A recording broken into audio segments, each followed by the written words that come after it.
오늘은 데살로니가전서 5장 1절부터 11절에 있는 말씀을 가지고 깜짝 선물 같은 날이라는 말씀으로 우리가 함께 성경을 좀 보려고 합니다. 가끔 이렇게 이 기사를, 언론 기사를 보다 보면 좀 끔찍한 사건들이 가끔, 요즘은 가끔은 아닌 것 같아요. 자주 이렇게 등장하죠. 그런데 가끔 느끼는 건 뭐냐면, 한번 이 사건이 딱 터지면 비슷한 사건이 막 이렇게 무슨 뭐 유행처럼 이렇게 덩달아서 터지는 경우들이 이렇게 가끔 있다라는 걸 느낍니다. 한때, 요즘은 조금 조용해요. 언론에서 실제로 그런 일이 일어나지만 언론에서 안 나와서 그럴 확률이 굉장히 높긴 한데, 어쨌든 한참 언론에서 시끄러웠던 게 뭐냐면 빌라에서 사는 혼자 있는 여성에 대한 사건들이 한참 무슨 유행처럼 이렇게 난 적이 있었어요. 그래서 뭐 가스관을 타고 이렇게 여성이 혼자 사는 집을 들어간다든지, 아니면 여자를 막 뒤에서 막 쫓아가다가 문 딱 열리면 같이 막 들어간다든지, 뭐 이런 식으로 해서 하는 그런 범죄들이 한참 막 언론에 나올 때가 있었어요. 그때 어떤 기사 하나가 제 눈에 확 들어왔어요. 그날도 그 여성은 직장 일을 마치고 야근을 좀 빨리 끝낸 다음에 피곤한 몸으로 집에를 들어왔어요. 집에 들어와서 몸이 너무 피곤하니까 제대로 씻지도 않고 그냥 집에 들어와서, 그분은 투룸 빌라에 살았다고 하더라고요. 신문에 보니까 들어가서 그냥 대충 이게 가방이고 그냥 대충 이렇게 하고 방으로 들어가서 그냥 거의 쓰러지다시피 침대에 쓰러져서 잠에 들었어요. 근데 몇 시간을 잤는지 잘 모르겠는데 좀 있다가 소리가 나는 거예요. 부스럭부스럭, 툭탁툭탁. 그러더니 사람의 소리가 나는 거죠. 그래서 이 여성이 잠결에 깜짝 놀란 거예요. 여러분 같으면 어떨 것 같으세요? 깜짝 놀란 거예요. 그래서 순간 이거 요즘 여자 범죄가 막 늘어나니까 나도 그거 아닌가 싶어가지고 방문을 잠궜어요. 조용히 딱 잠그고, 똑똑한 것 같아요. 잠그고 112 신고를 해야 되는데 소리를 내야 되잖아요.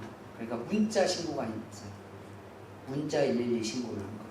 신고를 하는데 이제 그럼 문자로 이렇게 뭐 주소가 어떻게 되느냐 뭐 이런 게 있고 출동하는 이런 게 이제 없는가 보죠.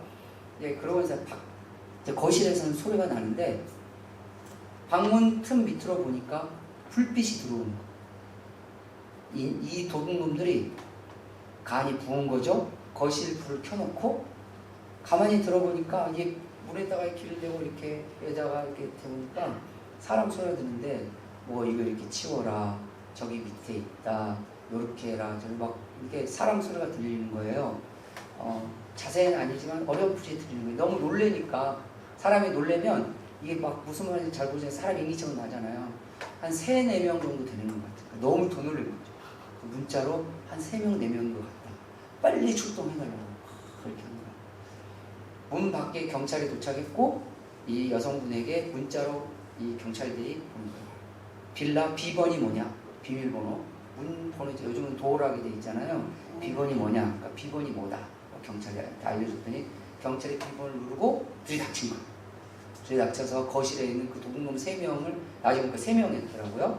3명을 잡아가니까 안에서 난리가 나는 거예요. 이제 거실에서 막 저놈 잡아라, 뭐 이제 도망가고, 야 이렇게 막 이제 안에서 막 난리가 났어요. 제압을 다 경찰들이 하고 난 다음에 방문을 똑똑똑해서 저희는 어디 치고 무슨 경관 뭐 저희들 경찰입니다. 나오셔도 됩니다. 이렇게 한 거예요. 여자분이 나한테 깜짝 놀랐어요. 신문을. 왜 깜짝 놀랐냐? 거기에 수갑 채워서 무릎 꿇으셔서 엎드려져 있는 사람이 자기 남자친구인 거예요. 남자친구가 늘 자기 입버릇처럼 그랬대요. 이 여자친구가 남자친구에게 누구누구는 남자친구가 뭐 이런 이벤트도 해주고 저런 서프라이즈도 했는데 오빠는 그런 것도 없어? 언젠가는 해줄게. 무뚝뚝했나 보죠? 오빠 뭐 난 알잖아. 내 누구 친구는 남자친구가 이걸 뭐 썩혀야지 했는데 뭐 풍선들 막 걸어놓고 뭐 이렇게 뭐 폭포수 무슨 반짝이도 걸어놓고 막 이렇게 교육을 시킨 거예요.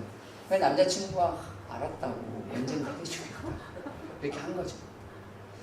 이 남자친구가 그날 이 이벤트를 해주려고 서프라이즈 이벤트를 해주려고 여자친구한테 문자를 했는 거예요. 오늘 몇 시에 퇴근해? 라고. 여자친구 오늘 내 야근이야 라고 한 거죠. 남자친구가 잘됐다. 야근 끝나고 집에 딱 들어왔는데 서프라이즈 하면 얼마나 좋아할까 기대감을 갖고 남친이 남친이 비번을 알았나 봐요. 비번을 누르고 당당하게 그 투룸으로 들어갔어요. 밤에 여친이 지금 자고 있는 일도 모르고 거실에서 불을 켜놓고 친구 둘도 데려왔어. 왜? 잘 모르니까. 모르면 친구가 필요합니다. 그러니까 친구들이 그래. 야 바보야 한 번도 해본 적이 없냐? 이렇게 걸어 이 풍선 빨리 바람을 넣어 이렇게 해야 돼요. 여자친구를 즐겁게 해주고 싶은 마음에 열심히 이것도 붙이고 저것도 붙이고 야 저거 저 밑에 놔둬 이건 이렇게 해야 해 뭐 하고 있는 사이에 갑자기 경찰들이 들이닥쳐서 저 도둑놈 잡아라 이렇게 된 거죠. 누군가는 그 날을 서프라이즈 깜짝 선물과 같은 날을 만들고 싶었고 그래서 준비를 했어요. 근데 누군가는 그날이 도둑 같은 날이 된 거예요. 성경에 보면 종말에 대한 이야기가 가끔 나옵니다. 성경에 이 종말의 때를 주의 날이라는 표현으로 구약과 신약에서 많이 등장하죠. 이 주의 날은 크게 두 가지를 이야기합니다. 크게 인류의 종말을 주의 날로 말할 때도 있고 개인적으로 작게는 개인의 종말을 말할 때도 있습니다. 그러니까 이 말은 다른 말로 하면 우리가 주님을 만나는 그날 내가 살아서 주님을 만날 때는 주님이 우리에게 찾아오실 때 그것을 종말의 날, 주의 날이라고 표현할 수 있고 내가 죽어서 내 수명이 다 됐든 수명이 되지 못했어도 사망에 이르러서 이제 주님을 뵈러 갈 때 그날 그러니까 내 생명의 마지막 날이든지 인류의 마지막 날이든지 그 날을 성경에서는 주의 날이라고 합니다. 우리가 읽었던 데살로니가 이 전서의 후반부 특히 데살로니가서 4장과 5장은 이 주의 날에 대한 특징과 성도들이 주의 날을 어떻게 준비하고 맞이해야 될 것인지를 알려주는 아주 중요한 말씀 중에 하나입니다. 그 과정에 오늘 데살로니가서 5장 1절부터 11절의 말씀을 같이 봤어요. 근데 성경에 보면 이 주의 날을 또다시 표현하는 단어가 있어요. 그게 뭐냐면 주의 날은 도둑같이 임하리라. 오늘 5장 2절 말씀에 보면 이런 성경의 구절이 있습니다. 주의 날이 밤에 도둑같이 이를 줄을 너희 자신이 자세히 알기 때문이라. 이 말이 뭐냐면 성도들은 주의 날이 갑자기 느닷없이 나에게 찾아올 거다라는 것. 즉 도둑같이 도둑은 예고를 하지 않잖아요. 그렇죠? 밤에 예고 없이 갑자기 오는 게 도둑입니다. 그러니까 모르죠. 모르는 상태에서 오게 된다는 것의 상징으로 도둑같이 임한다라고 성경은 또 표현하고 있어요. 이것에 대해서 5장 1절에 뭐라고 되어 있냐면 형제들아 때와 시기에 관하여는 너희에게 쓸 것이 없다. 모른다는 거예요. 예수님께서 승천하실 때 이렇게 말씀하셨어요. 내가 너희들 보는 것처럼 승천하듯이 내가 다시 오게 될 거야 라고 이렇게 이야기했어요. 그랬더니 예수님의 제자들이 언제 그때가 옵니까? 라고 물었더니 예수님이 때와 시는 너희 알 바 아니다. 그러니까 너희 소관이 알 필요도 없고 너희 소관도 아니다. 근데 그도 그럴 것이 만약에 말이죠. 예수님이 언제 인류의 마지막 종말에 온다고 알려주면 여러분 어떡할 것 같으세요? 그 대표적인 실예가 있습니다. 92년도였던 걸로 기억이 나는데 92년도 아마 그랬던 걸로 기억이 나는데 우리나라의 대표적인 이단 중에 다미선교회라는 이단이 있었어요. 이 다미선교회는 날짜를 못을 박았어요. 그때 예수님 오실 거라고. 제가 그때 신학대학교에 있었습니다. 제 기억에 수학여행을 갔는데 고등학교 때 수학여행을 갔는데 수학여행 주차장에서 이 다미선교회들이 큰 피켓을 들고 92년 아마 10월 30일인가 아마 그날이었던 걸로 기억이 나는데 그때 예수님이 오신다. 그러니 회개하라. 그리고 막 이제 피켓 그러니까 제 친구들이 수학여행지에서 제가 신학대학교 가려고 준비하고 있던 걸 다 아니까 저한테 쟤들은 왜 저래? 그럼 제가 했어요. 저 미친놈들이야. 뭐 이렇게 했던 기억이 납니다. 신학대학교를 갔는데 기억이 나요. 그때 SBS에서 생중계를 했어요. 진짜 예수님 오신지 안 오신지 야밤에. 근데 이 친구들 저 그때 신학교를 봤거든요. 생중계하니까 TV로 우리 신학교 동기들이라고 하얀색 이게 소복인지 성가대 가운인지 뭔지는 알 수는 없으나 그걸 입고 예수님 오실 시간을 기다리는 거예요. 12시를 땡 쳤는데 안 와. 좀 더 기다리는데 또 안 와. 여전히 안 와. 우리 너무 재밌고. 우리는 관중입니다. 그 사람들은 심각해요. 예수님은 때와 시를 인간들이 알 바가 없다. 왜? 알게 되면 인간들은 모든 삶이 다 뒤틀려요. 어떻게 뒤틀릴까요? 일단 여러분 직장을 먼저 그만두게 될 거예요. 애들 학교도 못 가게 할 거예요. 그리고 걔네들처럼 하얀 소복 같은 옷을 입혀놓고 교회에 상주하면서 찬송하고 기도하고 해서 하늘의 상급을 쌓게 타고 저라도 말로 난리를 하고 있을 거란 말이에요. 근데 예수님이 성경에 보면 주의 날은 갑자기 이르는데 두 명이 맷돌을 돌리다가 한 명은 들림을 받고 즉 구원을 받고 한 명은 남게 될 것이다. 그런 표현이 있어요. 이게 뭐냐면 그냥 일상생활을 하다가 주의 날을 맞이해라. 근데 누군가는 도둑같이 임하겠지만 구원받을 자는 하나님이 구원할 것이고 구원받지 못할 자는 구원 못 받을 것이니 평소에 너의 삶이 중요하다라는 표현을 썼어요. 그래서 도둑 같다는 표현을 많이 썼는데 그런데 오늘 4절 말씀에 이런 말씀이 있습니다.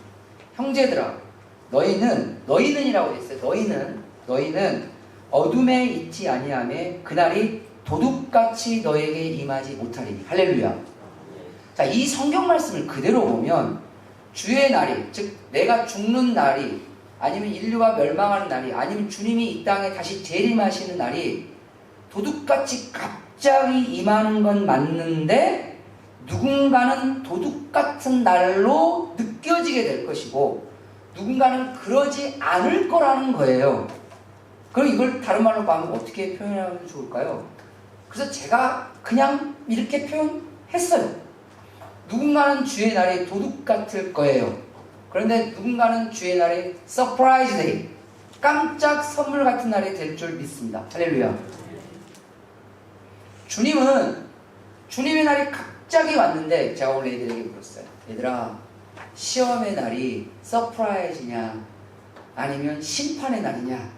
그때 이 아이들이 다 목사님 시험 날은 다 심판의 날이에요. 제가 물었어요. 심판의 날이 아니라 그날이 서프라이즈 같은 그런 선물 같은 날이 될 수는 없을까? 애들도 알아요. 뭐라고 대답한 줄 아십니까? 준비를 잘하면 그러겠죠. 그겁니다. 갑자기 들이닥치는 것은 주의 날. 이건 우리가 어떻게 바꿀 수가 없어요. 우리의 수명이 언젠가는 끝날 거라는 것. 사람이 한 번 죽는 건 정해져 있다고 성경은 되어 있습니다. 그렇지 않습니까? 오늘 3절 말씀에도 그들이 사람들이 평안하다 안전하다 할 그때에 임신한 여자가 해산하는 고통이 이른 것 같이 멸망이 갑자기 그들에게 이르리니 결코 피하지 못할 것이다. 우리는 죽음의 날을 결코 피할 수 없어요. 주님을 만나는 날도 결코 피할 수 없지만 반드시 한 번은 겪으셔야 돼요. 누구도 절대 못 피합니다. 근데 그날 아무도 모릅니다. 알고 가는 사람, 자살한 사람 외에는 거의 없어요. 중요한 그 날이 누군가에게는 심판의 날이 될 겁니다. 누군가는 도둑 같은 날이 될 겁니다. 그런데 누군가에게는 깜짝 선물 같은 날이 될 거라고 성경은 우리에게 알려주고 있어요. 누가 심판의 날 될까요? 지옥 갈 사람은 그날이 심판의 날이 될 것입니다. 예수님을 믿었으나 주님 만날 준비가 안 된 사람은 그날이 도둑 같은 날이 될 것이에요. 제가 예전에 성도님들에게 물어본 적이 있어요. 수련회 가서. 여러분 기억날 거예요. 주님이 오늘 갑자기 오시면, 제가 오늘 갑자기 오시면 어떠실 것 같으세요? 옆 분들에게 물어보세요. 오늘 지금 주님을 만나시면 기분이 어떠실 것 같으세요? 시작.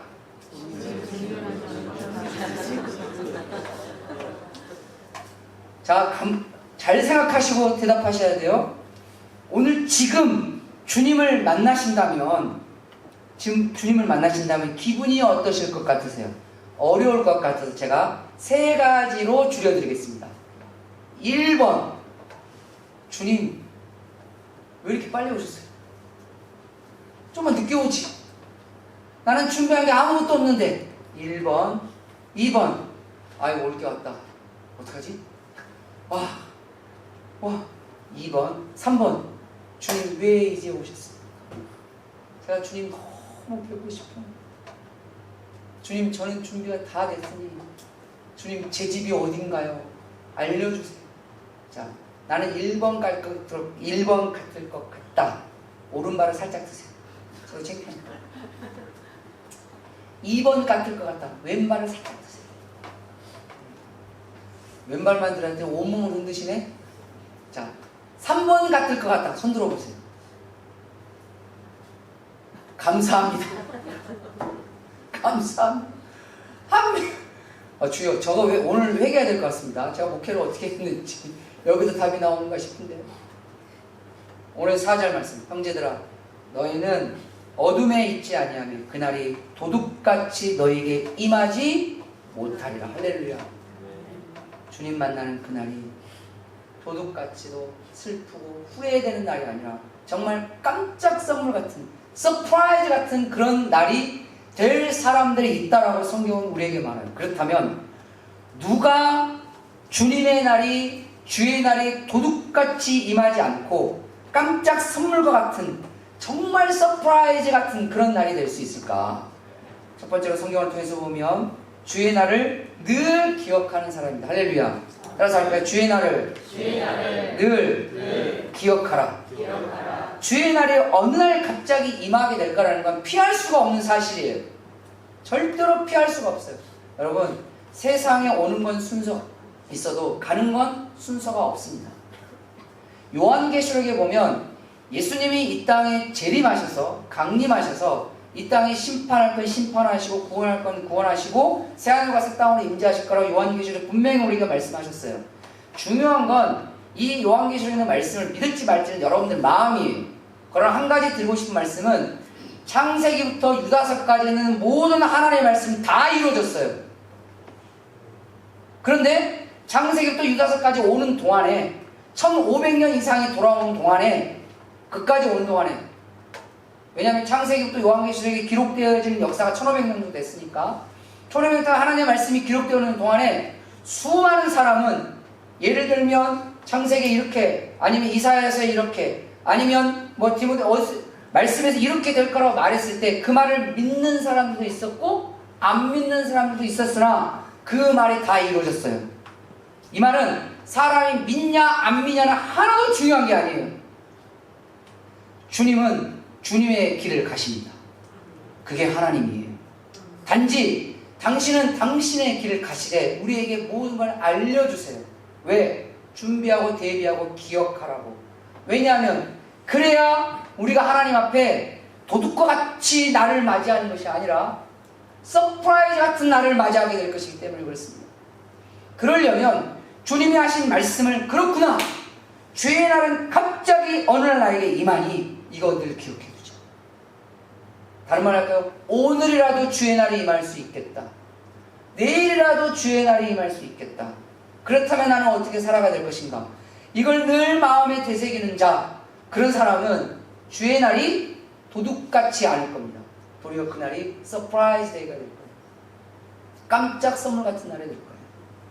그 남자친구가 열심히 풍선을 불고 열심히 폭포수 같은 반짝이를 벌일 때, 여자친구가 그 피곤한 야근을 마치고 그 문을 딱 들었을 때 서프라이즈해서 그 기뻐하는 그 마음을 가지고 주님이 천국에서 준비를 다 해놨더니 이 믿는다고 하는 사람들이 하나도 준비가 안 돼서, 주님 왜 이렇게 빨리 오셨어?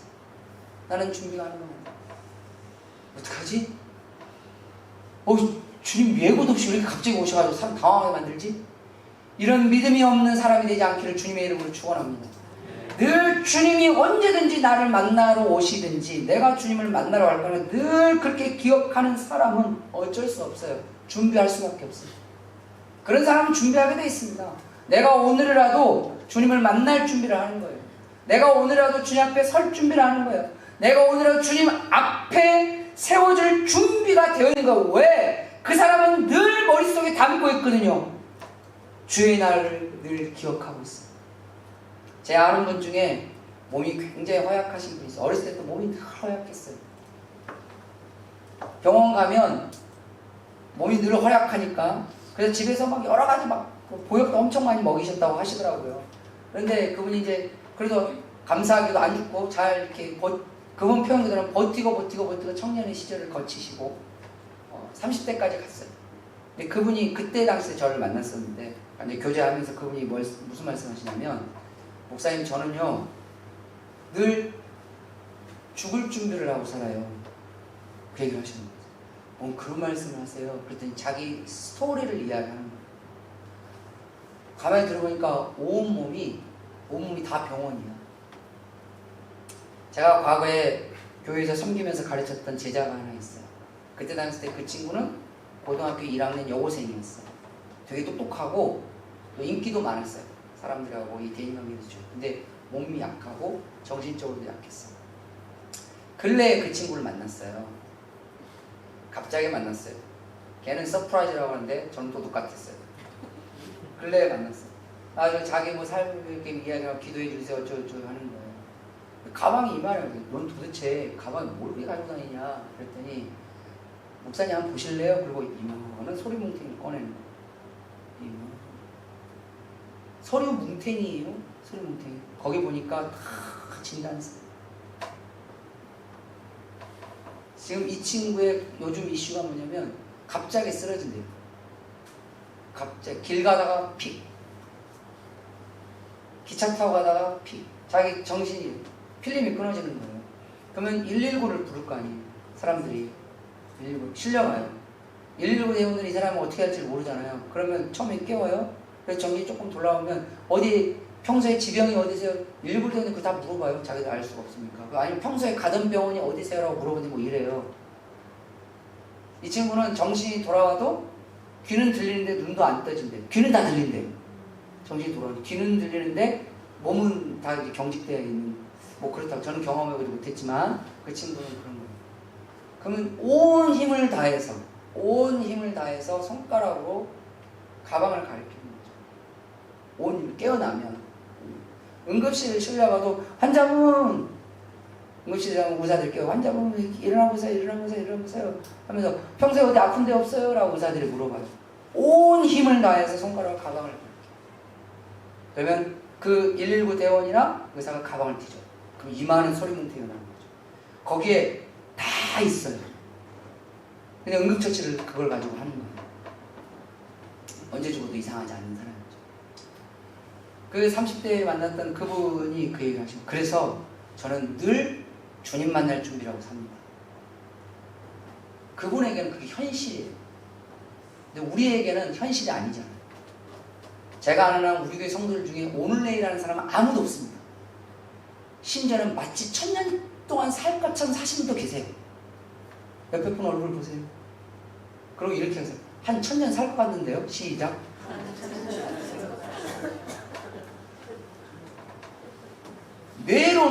뇌로는 많이 살아 8, 90이지. 그런데 이상하게 사는 삶을 가만히 한 1000년 살 사람처럼 살아요.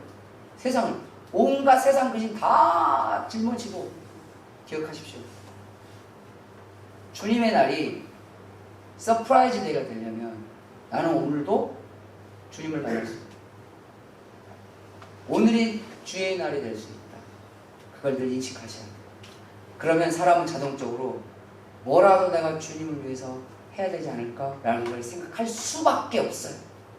그러면 그날 시간이 너무 없다 바쁘다 그러면 기도라도 한 번 더 할 것이고 주님이 그토록 좋아하시는 찬양이라도 한 번 더 할 것이고 시간이 조금 여유가 되면 자기 주변 사람에게 전도라도 한 번 더 할 것이고 그러지 않을까요?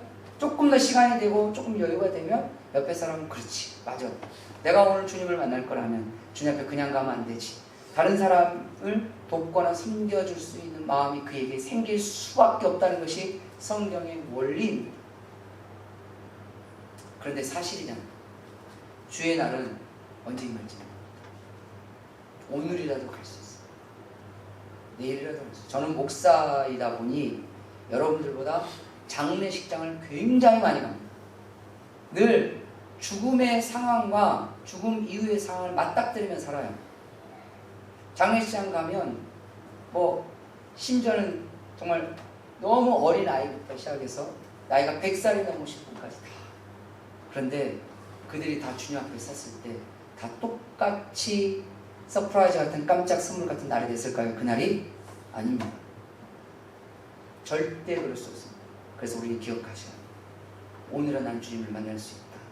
주의 날을 늘 기억하시고 내일 주님을 만날 준비를 하며 살아가는 저 여러분 되시길 바랍니다. 두 번째로 주의 날이 깜짝 선물 같은 날이 되려면 빛의 자녀로 깨어 있으셔야 합니다.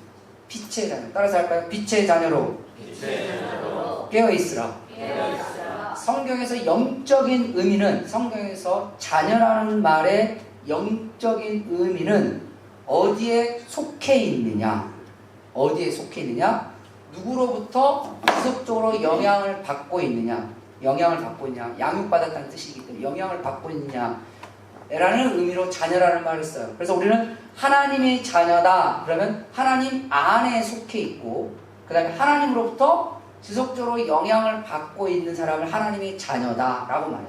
그렇다면 성경의 영적인 그렇다면 여러분은 하나님의 자녀이십니까? 마귀의 자녀이십니까? 의의 자녀이십니까? 악의 자녀이십니까? 선의 자녀이십니까? 죄의 자녀이십니까? 나는 예수님을 믿는다고 하는데도 계속 마귀 안에 있고 마귀로부터 영향을 받고 있다. 죄 안에 있고 죄로부터 영향을 받고 있다. 악의 안에 있고 악으로부터 영향을 받고 있다. 하나님의 자녀 절대 아닙니다. 자기 혼자 착각하고 있는 거예요. 목회를 하다 보면 예수님 믿는다고 하는데 어디를 봐도 예수님 믿는 사람의 모습이 안 나와요. 목사의 양심 선언으로 주님이 저에게 볼 때 정 목사야 누구누구 성도 있지? 예. 그 성도가 예수님 믿는 사람 같아 보여? 라고 저한테 물으면 저는 목사의 양심상 말할 수밖에 없어요. 하나님, 제가 목사의 눈으로 봤을 때 그 성도는 예수님 믿는 사람 안 같아요. 그럼 주님 그래서 니 뭐하고 있냐라고 하니까 주님 죄송합니다 할 수밖에 없습니다. 나는 그것을 야고보서에서 정리해 놓으셨어요. 살아있는 믿음이 있고 죽은 믿음이 있다. 죽은 믿음이 너희를 구원할 수 있겠느냐라는 반문이 야고보서에 기록이 되어 있어요. 그 말에 무슨 반문이겠습니까? 구원한다 못한다? 못한다는 얘기겠죠. 중요한 것은 우리가 빛 대신 하나님, 성경에 하나님을 빛이라고 말씀하셨으니까 그 빛 안에 있고, 즉 하나님 안에 있고 하나님으로부터 영향을 받고 하나님의 선 안에 있고 하나님의 선의 영향을 받고 하나님의 의 안에 있고 하나님의 의의 영향을 받고 있을 때 여러분은 빛의 자녀인 줄 믿으시길 바랍니다. 중요한 건 그 하나님 안에 있음에도 불구하고 죄는 계속 우리를 유혹할 거예요. 미혹할 거예요. 왜냐하면 우리는 죄악된 세상에 살아가고 있으니까. 그래서 우리 안에 찾아오는 죄를 다스리라고 성경은 우리에게 가르치는 거예요. 즉 죄가 우리 안에 못 찾아온다는 게 아니에요. 죄악된 세상에 있으니 죄는 우리를 찾아올 거예요. 이건 필연적인 겁니다. 중요한 건 하나님의 성령의 사람은 죄를 다스립니다. 그리고 하나님이 원하시는 그 빛의 길로 나아갑니다. 그러려면 정신 똑바로 차리셔야 돼요. 그래서 오늘 성경 말씀에 보면 6절에 우리는 다른 이들과 같이 자지 말고 오직 깨어 뭘 차려라? 정신을 차릴지니라. 할렐루야. 정신 똑바로 차리셔야 돼요. 언제 어느 순간 우리가 하나님과 상관없는 삶을 살고 있을지도 몰라요. 언제 어느 순간 우리가 죄악의 자리에 있을지 모른다고요. 언제 어느 순간 정신 차리고 보면 우리는 악한 길에 서 있어요. 우리가 인식하면서 죄의 길로 가는 사람도 있어요. 없다는 건 아니에요. 있지만 때로는 신앙생활 오래 하신 분들의 고민들 중에 하나가 뭔지 아십니까? 정신 차려보면 죄악이 있어요. 그러니까 어느 순간 가랑비에 속옷 젖듯이 그냥 어느 순간 그냥 하다 보니까 내가 죄의 자리에 있고 죄의 삶을 살고 있고 하나님은 전혀 빛의 자녀인 줄 알았더니 나는 어둠의 자녀로 이미 옮겨져 있는 상황. 이걸 맞닥뜨리게 될 때 이미 정신 나가 있는 거죠. 육적인 눈은 떠 있는데 영적인 눈은 감겨있는지 언제부터 감겨있는지조차도 몰라요. 성경은 말합니다. 정신 차리라고. 이거 정신 차려! 이거예요. 정신 차려. 정신 차려. 여러분 자신에게 말해서 야 정신 좀 차려라. 시작. 그냥 하면 안 돼요. 그냥 하면 안 돼요. 정신 차려라고 정신 차리겠어요? 야, 정신 좀 차려라. 시작. 야, 정신 좀 차려라. 주님이 우리에게 말하는 이 정목사야, 정신 좀 차려라. 이 정신 못 차리면 어느 순간 마귀짓 하고 있다니까. 제가 마귀짓을 하고 싶고 막 너무 마귀짓 하고 싶고 너무 죄 짓고 싶고 막 갈망을 해서 가 있는 게 아니에요. 예수님 잘 믿고 어쨌든 신앙생활 열심히 한 사람들은 마귀짓 하기 싫어해요. 죄 짓기 싫어해요. 그런데 어느 순간 정신 똑바로 못 차리면 그 자리에 가 있어요. 언제는 반쯤 갈 때, 언제 저만큼 갔을 때 너무 놀라는 거예요. 그러라고 성경은 계속 우리에게 말씀을 바라 기도하라고 하는 거예요. 왜냐하면 늘 말씀을 보고 늘 기도하는 사람은 내 위치가 어딘지 어느 정도는 파악이 돼요. 아, 내가 지금 마귀짓 하고 있구나. 가랑비에 속옷 젖기 전에 우산 좀 펴세요. 그 우산이 말씀과 기도인 줄 믿으시길 바랍니다. 그 말씀과 기도로 늘 말씀생활 기도생활하는 사람은 죄의 가랑비를 눈치를 채요. 이게 영적으로 민감한 사람들이에요. 이게 늘 정신 차리고 있으면 깨어있으면 그래요. 내가 빛 안에 있는지를 늘 정신 차려야 하는 거죠. 그런 사람이 주의 날에 됐을 때 주님이 우리를 맞이해 주시려고 천군 천사를 총동원해가지고 야, 내가 저 정목사 저걸 너무 잘하는데 제가 이걸 너무 좋아해요. 그러니까 그거 준비해요. 아마 제가 주님 나라 갈 때 우리 주님은 물론 주님께서 부활하신 몸으로 내가 주의 나라 간다면 주님이 아마 딱 밥상을 차려주실 때 천사들한테 야, 정목사 쟤는 된장국을 제일 좋아해요. 주님은 누구보다 저를 제일 잘해요. 아마 우리 주님이 저를 너무 잘하시기 때문에 이러지 않을까 싶어요. 저는 저희 어머니 된장국을 너무 좋아해요. 천국에서는 저희 어머니를 부를 것 같아요. 그래서 내가 끓이는 된장국보다 저희 어머니에게 너가 끓이는 된장국이 저 정목사가 가장 좋아하는 거예요. 천국 딱 왔을 때 그걸 보면 얼마나 제가 좋아하겠어요. 서프라이즈로 저희 어머니 음식을 쫙 차려주지 않아요. 제가 주인 나라 갔는데 내가 아무것도 없어요.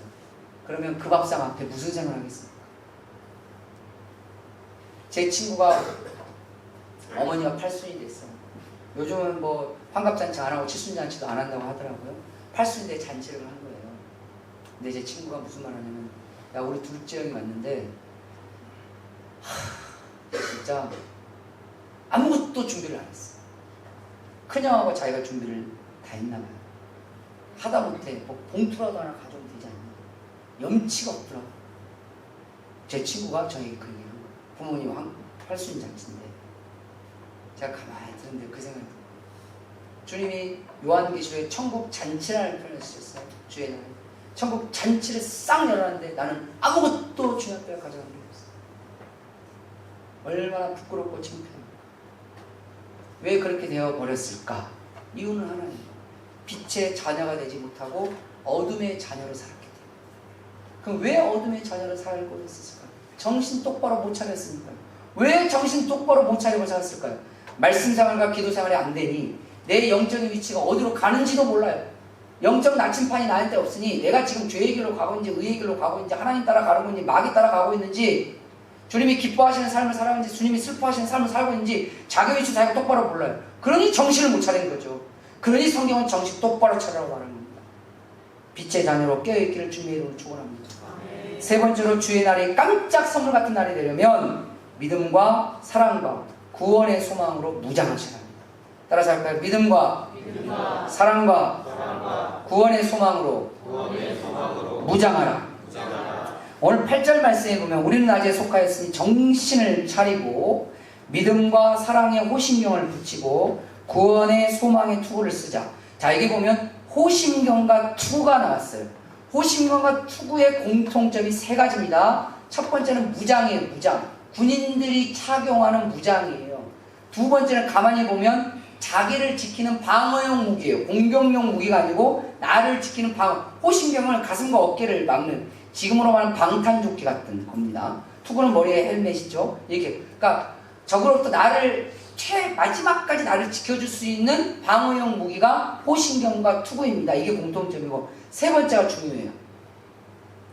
이걸 가만히 보면 나를 지키는 거라는 뜻에서 투구하였다면, 즉 내가 이게 없으면 어떻게 된다는 거예요? 죽는다는 거예요. 우리는 하나님 앞에 믿음과 사랑과 소망이 없으면 죽은 존재입니다. 할렐루야. 어둠의 세상에서 빛을 잃지 않고 나를 지키려면 나라를 지키는 군인들처럼 정신 똑바로 차리고 믿음과 사랑과 소망으로 무장해야 한다는 것을 성경에서 말합니다. 우리 교회 애들이 지금 육회가 다 가 있어요. 제가 군대에 있을 때 여자분들 군대 얘기 싫어합니다. 죄송합니다.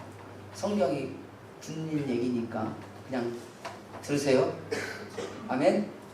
네, 나중에 또 우리 목사님도 재밌는 군대 얘기했다고 하지 마시고. 군대 가면 모든 부대가 다 그러진 않아요. 근데 많은 부대가 보초라는 걸 섭니다. 그걸 우리가 동초라고 부르거든요. 군대에서는. 이 시간이 다 나눠져 있어요.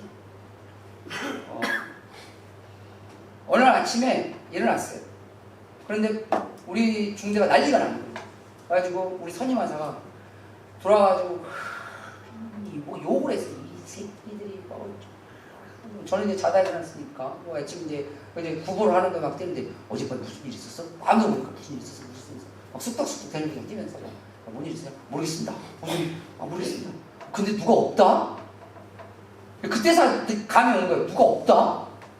중대는 인원이 많기 때문에 소대는 인원이 적어서 대충 없어도 아는데 중대는 시간이 지나면 알아요. 없어지는데 누가 없다?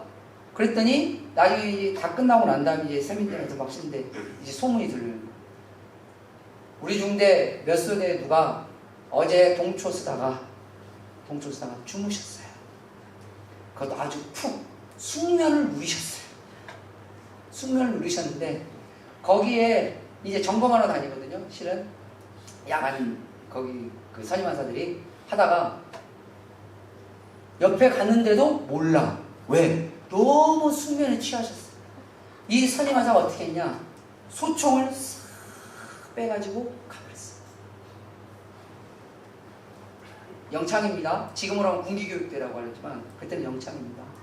그래가지고 이 보고가 위로 올라갔어요. 연대장님이 이 사실을 아셨어요. 저희 군대에는 이런 격언이 있습니다. 전투에 진 군인은 용서를 해도 경계에 진 군인은 용서할 수 없다. 무슨 말인지 이해되시죠? 오늘 이 말씀은 경계의 의미입니다. 나라를 지키고 나를 지키고 내 영혼을 지키는 가장 강력한 무장은 믿음과 사랑과 소망이라는 거예요. 즉 여러분들 안에 믿음과 사랑과 소망이 없으면 절대 여러분의 영혼을 못 지킵니다. 할렐루야. 어느 순간 마귀가 치고 들어와도 그냥 무너질 거예요.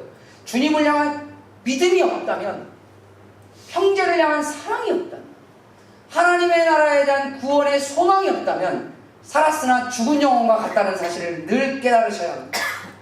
우리가 주의 날이 됐을 때 그 날이 정말 깜짝 선물 같은 날이 되려면 하나님을 향한 강력한 믿음을 소유하셔야 합니다. 형제를 향한 사랑으로 사셔야 해요. 그리고 구원에 대한 소망을 늘 마음에 품고 사셔야 해요. 그런 사람, 세상의 돈의 소망, 사람의 소망, 안락과 평안의 소망, 이런 소망보다 주님의 나라에 대한 하나님에 대한 구원에 대한 소망이 나에게 강력한 무장이 되어 있다면 언제라도 주의 날은 우리에게 깜짝 선물 같은 날이 될 것입니다. 그런데 우리가 하나님의 나라에 대한 것이 있다고 머리로는 가지고 있지만 이 세상이 돈의 소원으로 미쳐 살고 명예와 권력과 때로는 주변의 사람들과 이런 편안함과 안락함에 대한 소원과 소망으로만 점철된 삶을 산다면, 그러다가 어느 날 갑자기 주님을 만난다면 어떻게 될까? 도둑 같은 날이 될 거예요. 누구 말대로 미쳐버리겠네. 이 상황이 될 거예요. 마지막 네 번째로 누가 주의 날이 서프라이즈 같은 깜짝 선물 같은 날이 될 거예요. 바로 서로 권면하고 덕을 세우라는 거예요. 서로 권면하고 덕을 세우라는 거예요. 자, 서로 권면하고 덕을 세우려면 어떻게 할까요? 바로 신앙 공동체 안에 있어야 서로 권면하고 서로 덕을 세울 수 있어요. 즉 어둠의 세상 속에서 주님과 함께 늘 살려면 기억하십시오. 이 땅에 있는 예수 그리스도의 몸, 그게 뭐라고 되어 있어요? 교회, 즉 신앙 공동체 안에서 서로 복음으로 권면하고 서로 모범으로 덕을 세울 때 그가 주님과 함께하는 삶이 될 수밖에 없다라고 성경은 말합니다. 그래서 11절 말씀에 보면 피차 권면하고 서로 덕을 세우기를 너희가 하는 것 같이 하라. 너희가 하는 것 같이 하라는 말은 뭐죠? 지금까지 했던 대로 계속해라. 즉 지속적이에요. 계속 진행. 한 번만 하지 말고 계속. 결국은 우리가 하나님의 빛된 삶을 살아가려면 내가 말씀과 기도 생활도 중요하지만 아까 두 번째 말한 것처럼 그보다 더 중요한 게 있어요. 좋은 신앙 공동체 안에 속해 있어야 합니다. 할렐루야. 좋은 신앙 공동체 안에 있으면 권면은 서로에게 영향을 주는 거예요. 덕도 서로에게 영향을 주는 거예요. 즉 좋은 영향을 주고 좋은 영향을 받는 것이 권면과 덕이겠죠. 나쁜 영향을 주면 시기 질투 뭐 이런 게 되지 않을까요? 제가 살다 보면 가끔 불평불만도 전염병이 엄청 셉니다. 어마어마하게 세요. 이스라엘 민족들 보세요. 그들이 정말 처음부터 온 민족 200만 명이 넘는 사람들이 광야 한가운데서 맨날 불평불만을 했겠습니까? 아니죠. 처음에 출발점이 있었어요. 그런데 전염병처럼 확 퍼진 거예요. 불평불만의 전염성은 선과 의의 전염성에 비하면 어마어마하게 빠릅니다. 이상하게 선과 의는 전염이 잘 안 돼. 왜 그런지 모르겠어요. 우리가 죄인이어서 그런가? 그런데 불평불만 원망은 왜 이렇게 빠른지. 좋은 공동체일 수 없습니다. 하나님 앞에 좋은 신앙의 공동체는 피차 복음으로 권면하는 거예요. 권면의 의미는 돕는다는 말이 들어가 있어요. 하나님 말씀으로 돕는 거죠. 내 개인적인 사견으로 돕는 것이 아니라 하나님의 말씀으로 돕고 기도로 돕는 거죠. 덕은 뭐죠? 덕은 다른 게 아니에요. 덕은 세우는 겁니다. 여러분 주변에 덕이 있는 사람들 보세요. 여러분의 가정에 보면 여러분 가정에 덕을 세우는 사람이 있어요. 교회에도 여친에게 근데 저분에 참 덕이 있어. 그런 분이 있어요. 누가 그럴까요? 모범이 되는 사람들. 선과 좋은 모습의 모범이 되는 사람이 덕이 있어요. 직장에서도 마찬가지입니다. 선한 모습으로 모범이 된 사람들은 덕이 있어요. 그래서 누구 부장 보면 참 덕이 있어. 그분 같았으면 참 좋겠어. 우리 엄마, 우리 남편은 참 덕이 있어. 그분 같았으면 좋겠어. 즉 공동체 안에 그게 이루어지는 좋은 신앙 공동체 안에 있다면 그 안에 있는 그들의 삶이 주의 날을 맞이할 때 함께 깜짝 선물 같은 날이 될 거라는 것이 성경의 말입니다. 우리는 주의 날을 피할 수 없습니다. 인정하셔야 돼요. 어느 날 갑자기 우리에게 찾아올 거예요. 주님이 찾아오시든 죽음이 찾아오든 뭐라도 올 겁니다. 이건 확실합니다. 이 확실함이 도둑과 같이 느껴질 것이냐, 감격이 넘치는 깜짝 선물같이 느껴질 것이냐, 그것은 우리가 하나님 안에서 어떻게 살아가고 있냐의 모습으로 나올 거예요. 그건 목사냐 성도냐 집사냐 이거하고는 전혀 상관이 없어요. 하나님 말씀 안에서 언제라도 어느 때라도 주님의 날을 여러분들이 만날 때 그 날이 깜짝 선물 같은 날이 될 수 있도록 정말 평생 주님 안에서 살아가셨으면 좋겠습니다. 그러다 보면 오늘이라도 아니면 10년 뒤에 20년 뒤에 아니면 언제라도 평생 가장 행복한 선물과 같은 날을 여러분들은 맞이하게 될 거예요. 여러분 기억하셔야 합니다. 오늘은 어제 죽은 사람이 그토록 살고 싶어 했던 날입니다. 그날을 저와 여러분은 그냥 받았어요. 아무 대가 없이. 그 말은 내일이라도 우리는 언제든지 짐 싸들고 가야 할 수 있다는 사실이기도 합니다. 그럴 때 여러분의 그날이 그리고 저의 날이 정말 깜짝 선물 같은 날이 되려면 오늘이 주님 안에서 행복하시고 그런 삶이 되시기를 주님의 이름으로 축원합니다. 기도하겠습니다.